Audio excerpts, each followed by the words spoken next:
Учурда боор жана бөйрөк ооруларына чалдыгып жабыркагандар арбын. Мындай дартка чалдыккандар органын алмаштырууга туура келет. Статистика боюнча өлкөдө аталган ооруга кабылып, аны алмаштыргандардын саны 600гө жакын. Анын 164-ü боорун, 400-ü бөйрөгүн дарылаткандар. Ал эми дарыгерлер бул бейтаптарды сөзсүз түрдө коронавируска каршы вакцина алууга чакырат. Эмдөөгө келгенде булардын эч кандай өзгөчөлүгү болбойт. Негизгиси эмдөө активдүү болгону жакшы. Ар бир эмдөө биздин деги өлкөбүздө өз эрки менен, өз каалашындай деп айтылат, добровольно деген.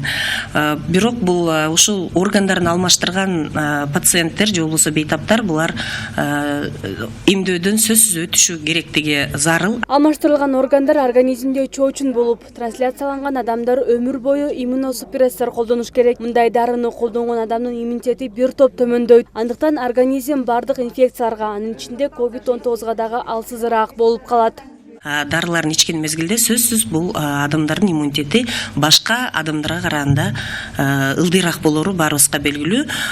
Ошондуктан ушундай мезгилде баягы башка эле элдер вакцинацияны, эмдөөнү алыш керек болуп атса, мындай бөйрөгүн же болбосо боорун, башка органдарын алмаштырган адамдар сөзсүз эмдөөдөн өтүш керек. Дегери илдетке каршы эмдөөдөн өтүүдөн мурда ар бир жан дарыгерлердин көзөмөлүнөн өтүп, андан уруксаат алуу керектигин адистер эскертет.